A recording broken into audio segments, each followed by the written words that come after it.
भगवान बुद्ध के जीवन पर आधारित हमारा यह आज का क्लास होगा, जो हिस्ट्री ऑनर्स और सब्सिडरी वाले के लिए निश्चित रूप से आवश्यक है।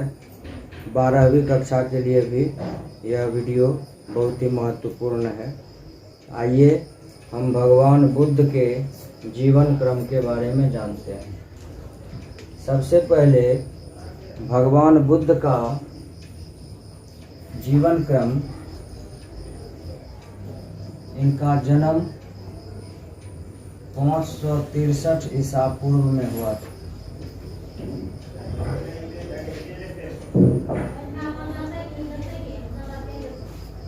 बचपन में इनका नाम सिद्धार्थ था।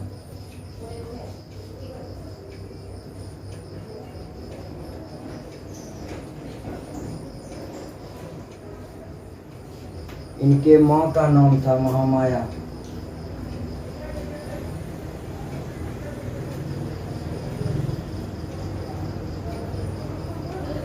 सिद्धार्थ का जब जन्म हो रहा था तो इनकी माँ ना अपने मायके में थी ना ससुराल में, मतलब रास्ते में ही सिद्धार्थ का जन्म हुआ। जन्म होने वाला था, माँ महामाया जा रही थी अपने मायके। रास्ते में एक आम्र वन में सिद्धार्थ का जन्म हुआ और इनके बचपन का नाम पड़ा सिद्धार्थ। इनकी माँ केवल 7 दिन के बाद ही इनकी मृत्यु हो जाती है। 7 दिन के बाद इनकी मृत्यु हो जाती है। अब इतने छोटे बच्चे का लालन पालन कौन करेगा? तो इनका लालन पालन सिद्धार्थ की मौसी, जिसका नाम था महाप्रजापति गौतमी, इनके माँ की जब मृत्यु हो गई तो इनके बाद इनकी मौसी थी महाप्रजापति गौतमी। इन्होंने ही इसका पालन पोषण किया और इसका नाम रखा था सिद्धार्थ। गौतम नाम रखा था इनका। गौतमी ने इनका लालन पालन किया भगवान सिद्धार्थ का, और इनका नाम पड़ा गौतम। आप लोग भगवान बुद्ध या गौतम बुद्ध के भी नाम से हम लोग इनको जानते हैं। भगवान बुद्ध का जब जन्म हुआ था तो इनके जन्म के विषय में एक ब्राह्मण हुए। उन्होंने इनके जन्म की भविष्यवाणी की।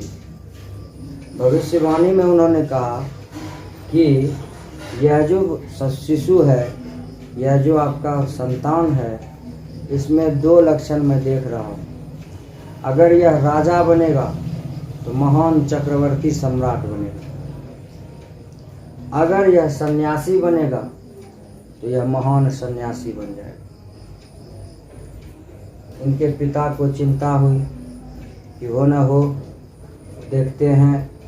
भगवान बुद्ध क्या करते थे, जम्बू वृक्ष के नीचे ऐसे बचपन से ही बैठ करके ध्यान मग्न रहा करते थे। अधिकतर समय इनका ध्यान मग्न रहने में ही जाता। इनके पिता को चिंता हो गई कि देखते हैं यह ध्यान मग्न रहता है, हो न हो यह कहीं सन्यासी न हो जाए।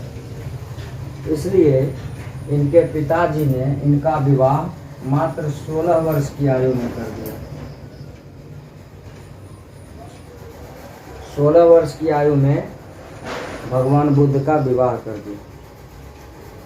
विवाह से पूर्व भगवान बुद्ध के मन में घर त्याग की बात न आए, इसके लिए क्या किया था इनके पिताजी ने कि पूरे जहाँ पर ये रहते थे राजमहल को पूरे 4 दीवारी से घिरवा दिया। इनकी सेवा में सुंदर से सुंदर कन्याओं को रखा गया ताकि इसका मन सन्यासी न बने, बैरागी न बने, यह परिवार में, यह सुंदरता में, मोह माया में लिपटा रहे। लेकिन होनी को कोई टाल नहीं सकता है। सन्यासी का लक्षण इनमें था। बचपन से ही यह सन्यासी के तरह जीते आए थे। इनको राजमहल का सुख भी पसंद नहीं हुआ और इतने कड़ी पाबंदी के बाद कोई दुखी दीन व्यक्ति उसके सामने में जाने नहीं दिया जाता। महल से बाहर इनको निकलने नहीं दिया जाता। महल का भ्रमण करने के लिए ये आधी रात को निकलते थे अपने रथ पर, अपने रथ के सारथी के साथ आधी रात को महल से निकलते थे। वो भी इनके पिता का आदेश था। कभी कभार इनको महल में घुमाया, अपने राज्य को में घुमाया जाए ताकि इनको राज्य का पता चले। वह भी रात के समय जब सब सो जाए, कोई जगह नहीं रहे, तब इनको घुमाया जाए ताकि कोई दुखी आदमी को देख लेगा तो इनके मन में संन्यास की भावना होगी, मन कुंठित होगा, व्यथित होगा। इन सभी चीज़ों से बचाने के लिए सिद्धार्थ को एक राजमहल में रखा गया जहाँ सारे सुख सुविधाओं का प्रबंध किया गया। सुंदर से सुंदर गणिका, नारियां, स्त्रियों को इनकी सेवा में रखा गया। 16 वर्ष की आयु में इनका विवाह कर दिया गया। जब देखा इनके पिता का नाम था शुद्धोधन,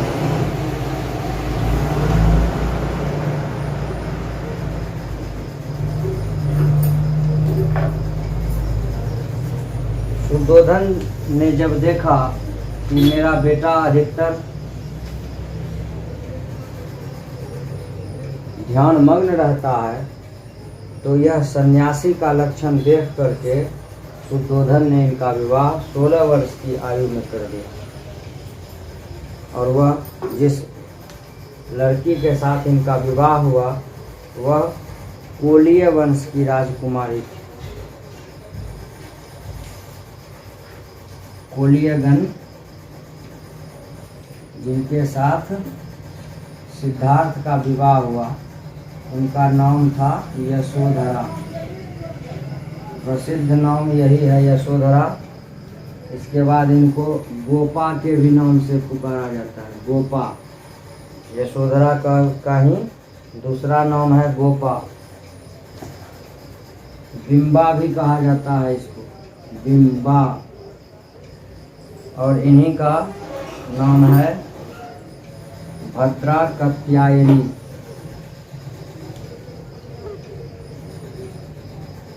ये इनका रियल नाम है भद्रा कात्यायनी, लेकिन लोग इनको यशोधरा के नाम से जानते हैं। यशोधरा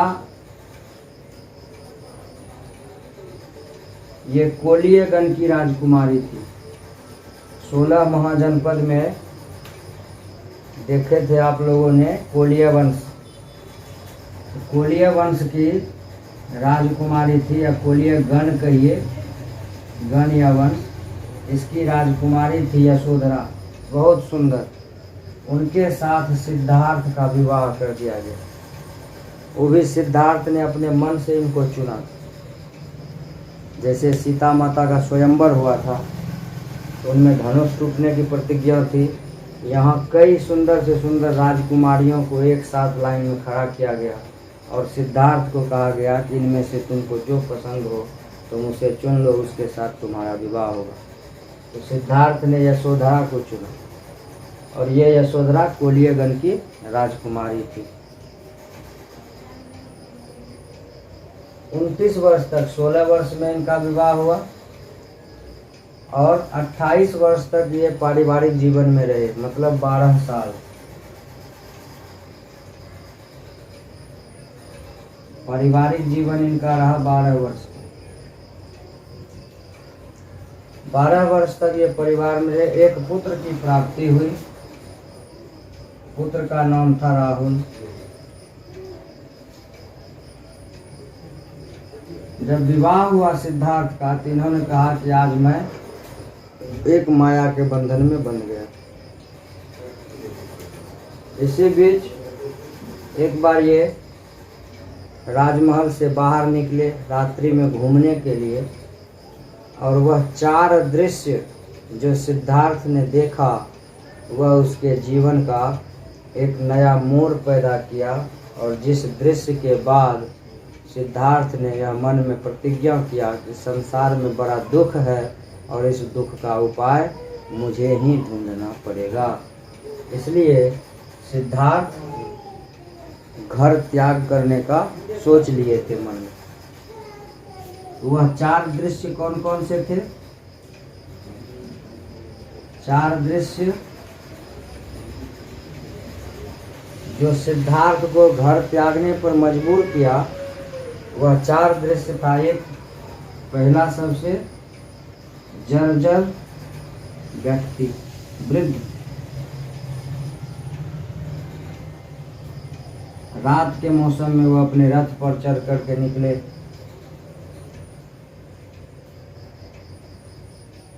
जर्जर वृद्ध को उन्होंने देखा।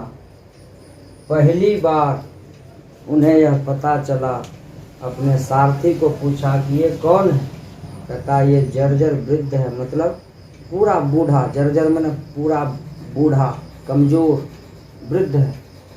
सिद्धार्थ ने अपने उस सारथी से प्रश्न किया, क्या मनुष्य बूढ़ा भी होता है?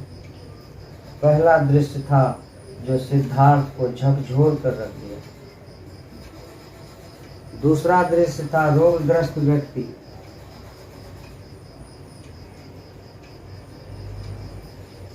राज्य से बाहर, घर के बाहर एक बूढ़ा व्यक्ति अपने बिछावन पर पड़ा हुआ खांस रहा था, कराह रहा था। तब इसे सिद्धार्थ को पता चला कि व्यक्ति रोगग्रस्त भी होता है, व्यक्ति बीमार। दृश्य यहाँ पर इन्होंने देखा, एक जर्जर वृद्ध का, दूसरा रोगग्रस्त बीमार व्यक्ति पड़ा हुआ कराह रहा है। जीवन में उस उम्र तक में पहली बार उसने यह दृश्य देखा और पता चला कि व्यक्ति बीमार भी पड़ता है। तीसरा दृश्य देखा इन्होंने मृत व्यक्ति का।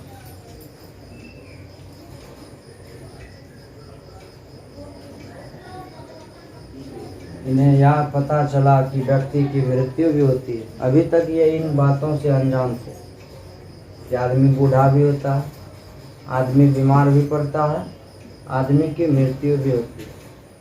ये 3 दृश्य देख करके बुद्ध के मन में हो गया, संसार के प्रति जरा सा भी जो मोह बचा हुआ था, वह मोह भी इनका खत्म हो गया।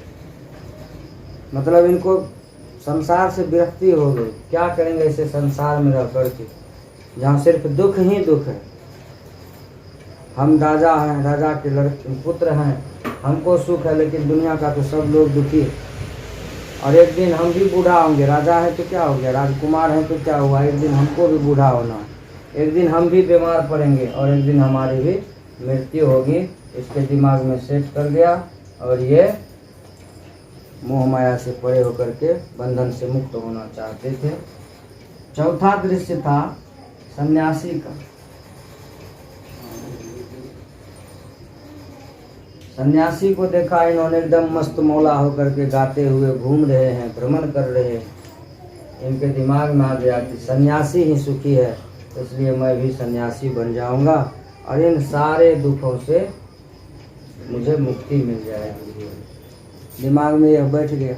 लौट करके अपने महल आए और उस दिन से यह विचारवान हो गए कि अब हमको घर का त्याग करना ही है। जब इनके दिमाग में यह आया तो सारथी जो थे इनके रथ जिस पर सवार होकर के गए थे, सारथी ने राजा को सारा वृत्तांत सुनाया। इस तरह से आज घटनाएं हुई, राजकुमार ने हमसे ये सब सवाल पूछे हैं।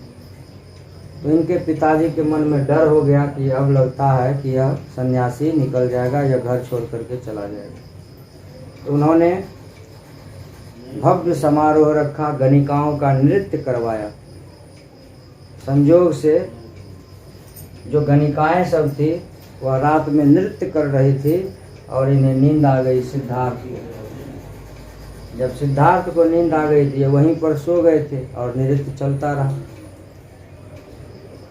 नृत्य चलते हुए सारी जो नर्तकियां थी, जो गणिकाएं थी, वह भी जहाँ तहाँ ऐसे नाचते नाचते ही कहीं से कहीं पड़ी हुई थी।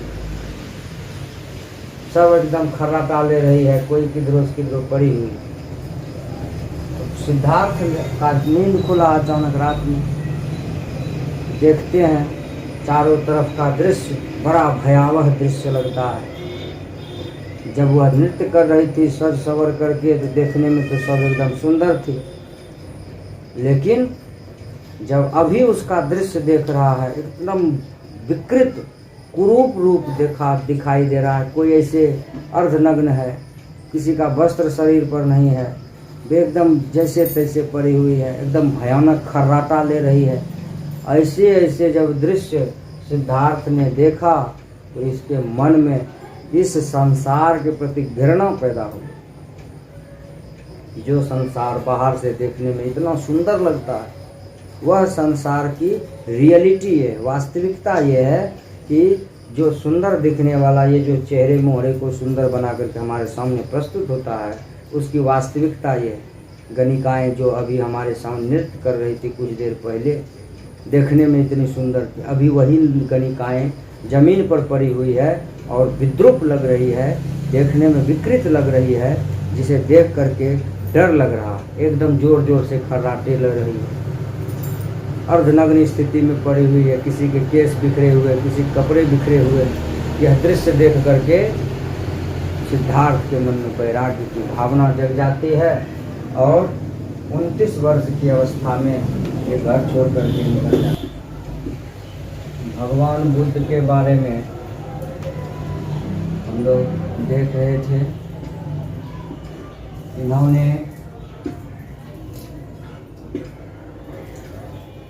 29 वर्ष की आयु में गृह त्याग कर दिया।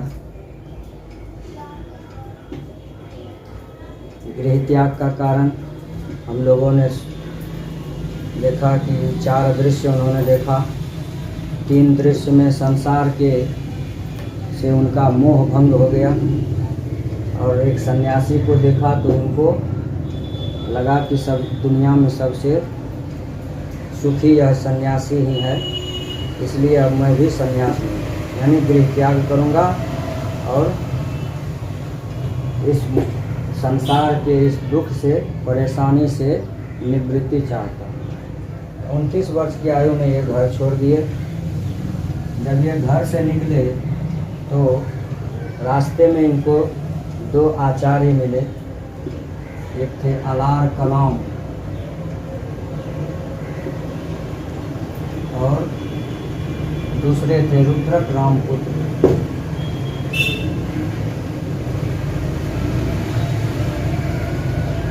ये दोनों आचार्य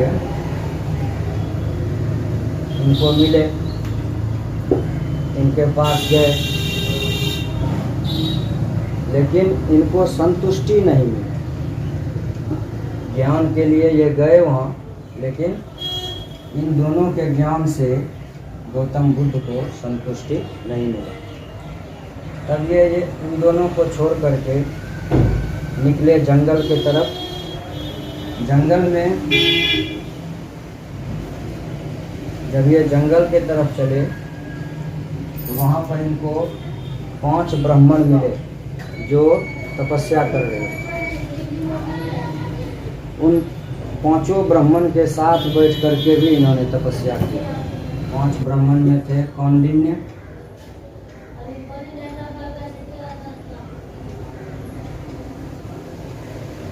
वप्पा, हदिया, महानाम और असाली।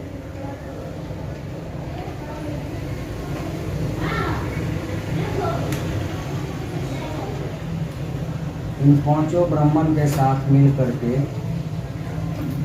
भगवान बुद्ध ने उस जंगल में तपस्या किया। तपस्या करने के बाद भी इनको भगवान की यानी बुद्धत्व की प्राप्ति नहीं हुई, ज्ञान नहीं मिला। इनका शरीर सूख के जर्जर हो गया था, फिर भी इनको ज्ञान की प्राप्ति नहीं हुई। इनका जब ध्यान टूटा, एक सुजाता नाम की महिला ने, कन्या ने इन्हें खीर खिलाया।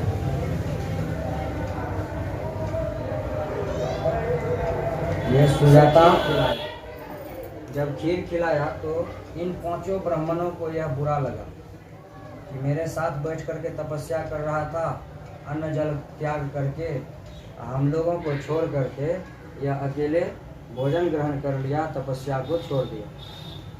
ये पांचों ब्राह्मण भगवान बुद्ध का साथ छोड़ दिए, पांचों छोड़ दिए भगवान बुद्ध का साथ। भगवान बुद्ध अब अकेले हो गए, निकले वहाँ से अकेले, ये बढ़े आगे। आगे बढ़ते हुए ये पहुँचे गया, निरंजना नदी के किनारे ये पहुँचे। गया में निरंजना नदी के किनारे ये पहुँचे। वहीं पर एक पीपल का वृक्ष था। पीपल वृक्ष के नीचे ये बैठ गए और प्रण किया कि जब तक ज्ञान नहीं प्राप्त होगा तब तक हम ना अन्न ग्रहण करेंगे, ना जल ग्रहण करेंगे, ना यहाँ से उठेंगे, ना कहीं जाएंगे। यही प्रण कर करके गया के निरंजन नदी के किनारे एक पीपल वृक्ष के नीचे ये बैठ गए। और निरंजन नदी के पास का क्षेत्र था, ऐसा नहीं कि उनके साथ मतलब बिल्कुल किनारे में। आज भी यह स्थान पटना में, गया में आज भी यह पीपल है जिसको बोधि वृक्ष के नाम से जाना जाता है। उसी पीपल वृक्ष के नीचे बैठ करके ये ध्यानस्थ हुए और इन्होंने संकल्प लिया कि जब तक हमें ज्ञान की प्राप्ति नहीं होगी तब तक हम यहाँ से नहीं उठेंगे। तपस्या करने के लिए जब ये बैठे तो इनको बहुत सारी तृष्णाओं ने इनकी तपस्याओं को भंग करना चाहा। जैसे आप लोग विष्णु पुराण वगैरह में देखे होंगे, जब कोई तपस्या करता था तो इंद्र उनकी तपस्या को भंग करने के लिए किसी न किसी को भेज देते थे, कामदेव को भेज देते थे या और किसी को। यहाँ पर भी तपस्या को भंग करने के लिए कामदेव, मार और तृष्णा नामक पैशाचिक शक्तियों ने इनको परेशान किया।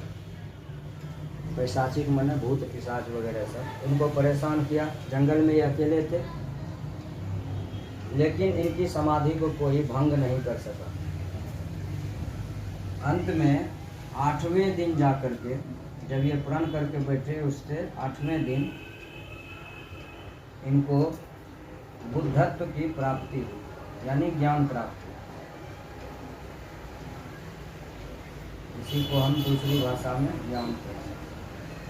बुद्धत्व की प्राप्ति हुई और वह 8वां दिन था वैशाख का पूर्णिमा,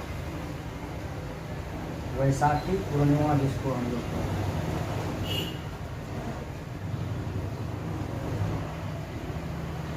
वैशाखी पूर्णिमा में इनको ज्ञान प्राप्त हुआ। जब इन्हें ज्ञान प्राप्त हो गया तब ये उठे, वहाँ से चले। रास्ते में इनको बंजारा मिला, 2 बंजारा। उस बंजारा का नाम था तपस्सु और भल्लिका। सबसे पहला शिष्य इनका बना, पहला शिष्य इन्होंने बनाया 2 बंजारे को। उस बंजारा का नाम था तपस्सु और भल्लिका। इन दोनों को इन्होंने पहला अपना शिष्य बनाया। फिर आगे बढ़े, गया से आगे बढ़े ऋषिपत्तन, जिसे अभी हम सारनाथ के नाम से जानते हैं।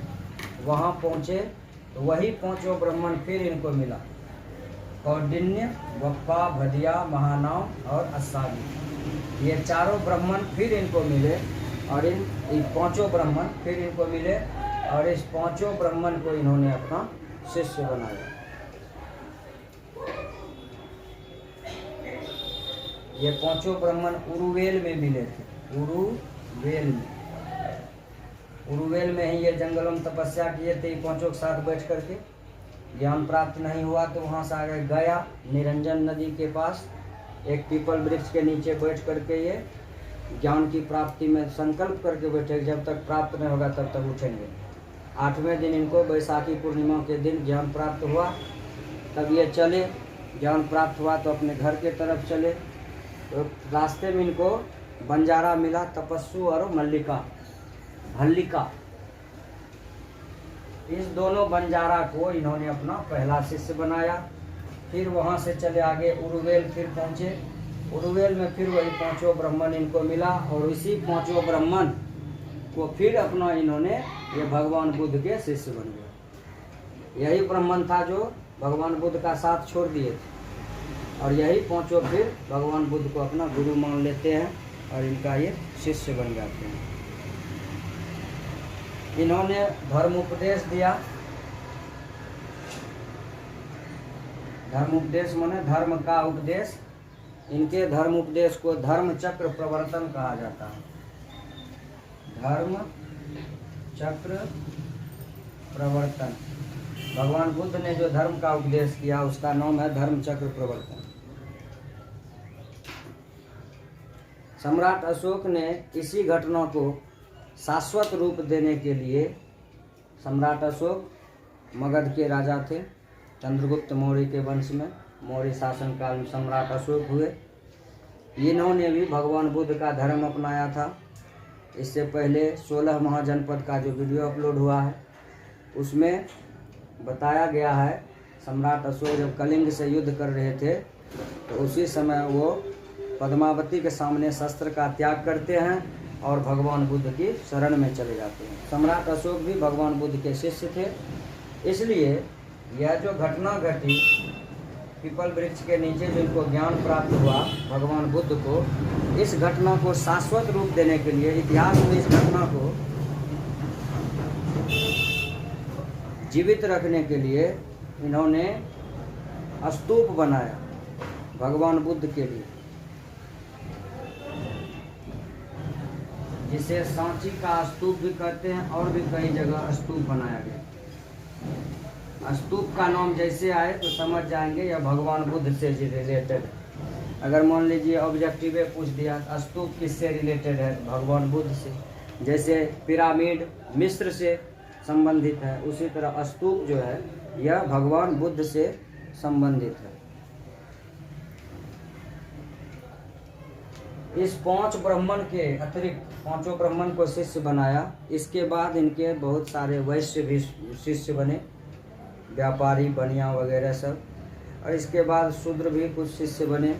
राजा तो इनके शिष्य थे ही, बहुत सारे राजा, राजा प्रसेनजित, उसके बाद सम्राट अशोक, ये सबसे प्रमुख राजा के नाम से जो जाने जाते हैं, भगवान बुद्ध के शिष्य के रूप में ये जाने जाते हैं, सम्राट अशोक और राजा प्रसेनजित। राजा प्रसेनजित के ही राज में अंगुलीमाल नाम का डाकू हुआ था, जो आप लोग 6ठा क्लास के हिंदी में पढ़े भी होंगे। तोरो नहीं जोरो, 6ठा या 5वां क्लास के हिंदी में दिया हुआ। तो भगवान बुद्ध उस अंगुलीमाल डाकू को अपना शिष्य बना लेते हैं। तो इस तरह से हम भगवान बुद्ध के शिष्यों की एक लंबी चौड़ी फहरिस्त देखते हैं।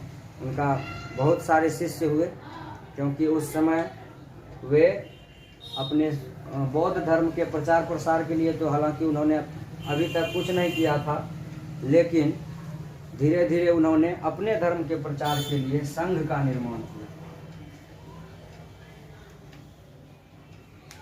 इनके सदस्य विभिन्न जगह जाकर के, विभिन्न क्षेत्रों में जाकर के इसका प्रचार प्रसार किया बौद्ध धर्म का। धर्म के प्रचार की कड़ी में गौतम बुद्ध काशी भी गए, जहाँ काशी विश्वनाथ का आप लोगों ने नाम सुना होगा। ज्ञान की नगरी, भगवान शिव की नगरी काशी गए ये। काशी से फिर उरुवेल गए।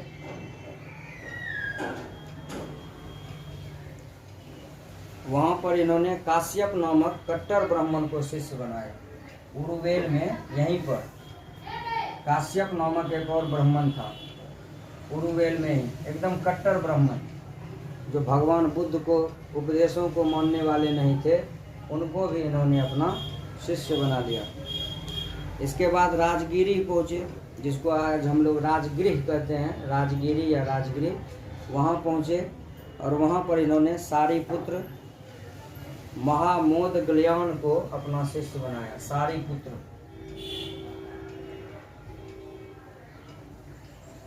महामोदग्लायन भ्रमण करते हुए फिर ये कपिलवस्तु पहुँचे।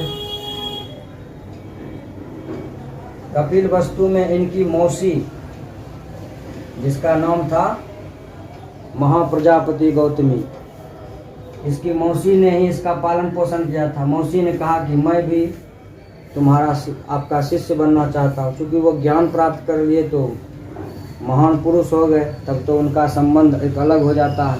माँ पिता भाई बहन वो सब अलग है, अपने जगह पर है। इसलिए ये मौसी भी भगवान बुद्ध के उपदेश को ग्रहण करना चाहती है। अब ये स्त्री है, भगवान बुद्ध स्त्री को अपना शिष्य बनाना चाहते नहीं थे, लेकिन आनंद के कहने पर इनका सबसे प्रिय शिष्य, भगवान बुद्ध के सबसे प्रिय शिष्य थे आनंद, जो हमेशा इनके साथ रहते। बौद्ध के जातक कथाओं में भी आप इसका नाम सुन सकते हैं। भगवान बुद्ध के सबसे प्रिय शिष्य थे आनंद। आनंद ने बहुत कहा भगवान बुद्ध से कि महिलाओं को भी बराबर का अधिकार दीजिए, तो आनंद के कहने पर इन्होंने मौसी को अपना धर्म उपदेश किया। और इसके बाद फिर इसकी पत्नी, भगवान बुद्ध की पत्नी यशोधरा, इसके पुत्र राहुल, इसके पिता, सब इनके शिष्य बन गए।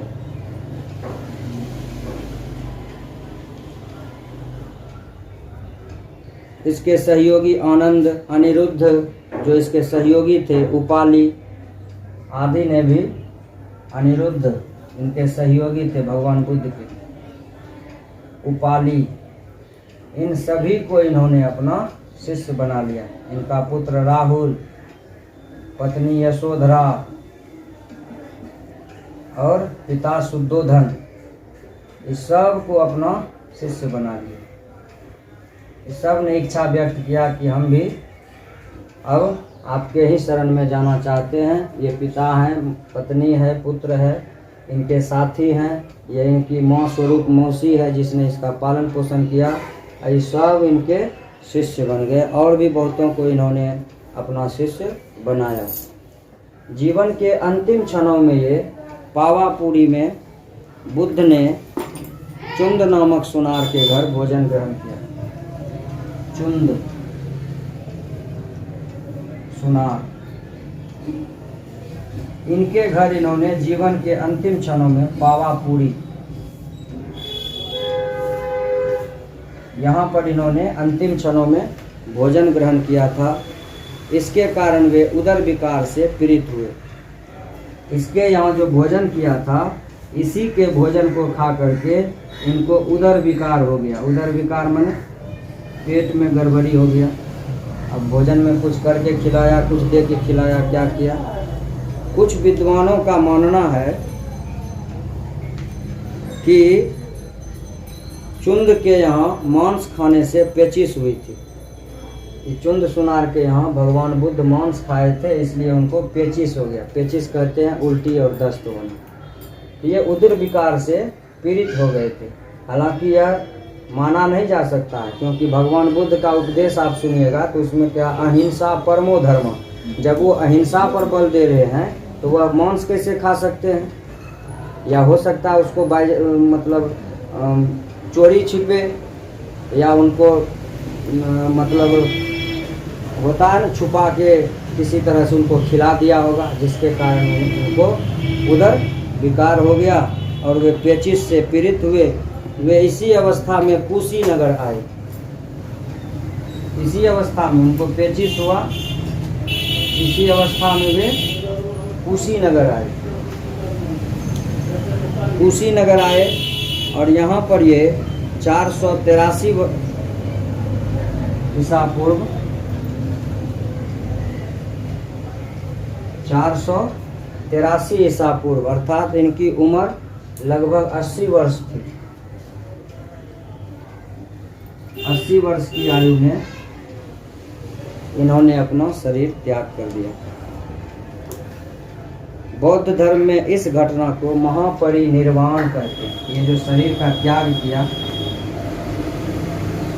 शरीर त्याग, इसको महापरिनिर्वाण कहते हैं।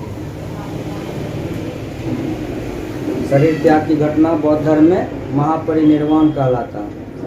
तो इस प्रकार से हमने देखा कि भगवान बुद्ध चुंद सुनार के यहाँ भोजन किए पावापुरी में।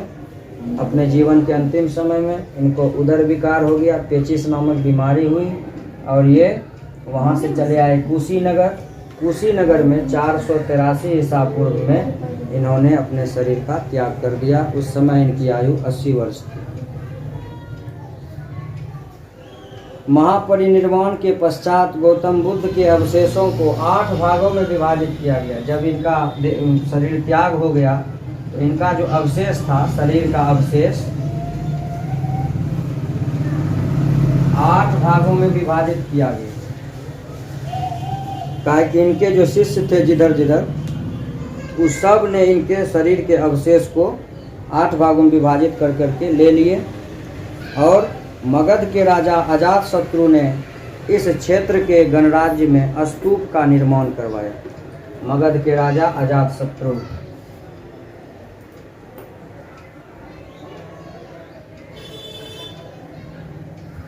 ये मगध के राजा थे।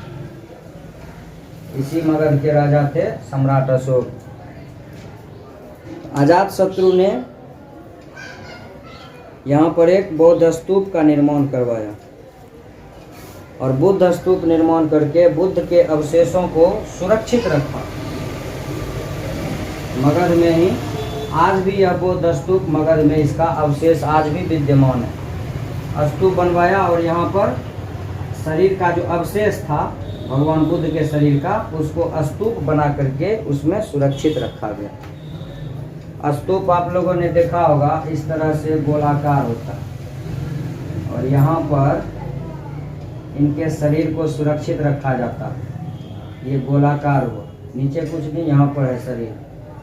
और चारों तरफ से जैसे हम लोग मंदिर में जाने के लिए दरवाज़ा रखते हैं, उसी तरह से चारों तरफ चारों दिशाओं में दरवाज़ा होता था, मतलब प्रवेश करने के लिए अंदर। मंदिर ये है, इसके बाद 4 दीवारी चारों तरफ से, और उसके बाद चारों तरफ से आने का गेट, इसको गोपुरम कहा जाता है। प्रवेश करने वाले द्वार को गोपुरम कहा जाता है। इस प्रकार से स्तूप का निर्माण करके अजातशत्रु ने भगवान बुद्ध के अवशेष को, शरीर का जो अवशेष था, उसको सुरक्षित रखा।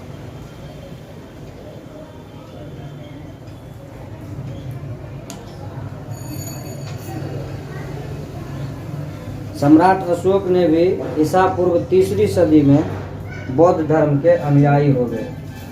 ईसा पूर्व 3री सदी में 183 वर्ष के बाद 3री सदी। 3री सदी कहने का मतलब क्या हुआ? 3री सदी का मतलब हुआ कि 300 ईस्वी। यहाँ पर क्या है? ईसा पूर्व 3री सदी, ईसा पूर्व में सम्राट अशोक हुए और इन्होंने भी बौद्ध धर्म को अपनाया था। इस प्रकार से हम लोगों ने भगवान बुद्ध की जीवनी को देखा। आगे के एपिसोड में हम भगवान बुद्ध के द्वारा दिए गए उपदेशों के बारे में जानेंगे। भगवान बुद्ध के बारे में उनके जीवन की कुछ ऐसी घटनाएं भी हैं जो शायद आश्चर्यचकित करती है। जैसे में उनके बारे में कहा जाता है कि भगवान बुद्ध का जब जन्म हुआ था तो उसी समय वे 7 कदम या 5 कदम चले थे और जहाँ जहाँ उन्होंने पैर रखा था वहाँ पर कमल के फूल खिल गए थे। इसके बाद भगवान बुद्ध के बारे में और भी कथाएं ऐसी हैं कि वो 29 वर्ष की जब आयु में गृह त्याग कर रहे थे तो गृह त्याग करते समय उन्होंने अपनी पत्नी और अपने पुत्र राहुल को सोते हुए अवस्था में आधी रात को छोड़ करके घर से बाहर निकल गए। ऐसी कई घटनाएं भगवान बुद्ध के जीवन से संबंधित हैं जो हम सुनेंगे तो आश्चर्यचकित हो जाते हैं। उनकी जीवनी में हम लोगों ने देखा भी है। इससे स्पष्ट होता है कि भगवान बुद्ध को जीवन और जगत के प्रति बड़ी उदासीनता थी और उन्हें यह चिंता थी कि क्या हम भी एक सामान्य मानव की तरह इस जीवन शरीर में आए हैं, इस संसार में आए हैं, ऐसे मर जाएं? क्या इस शरीर का यही बस काम है? इन्हीं सब चिंताओं के कारण उन्होंने गृह त्याग किया, बुद्धत्व की प्राप्ति की और वे ज्ञान प्राप्त करके अपने बौद्ध धर्म का उपदेश दिया लोगों में। इस प्रकार से उनका जीवन काल एक सद्मार्ग पर लोगों को चलाने में व्यतीत होता रहा। आज का यह वीडियो यहीं पर संपन्न होता है। हर हर महादेव।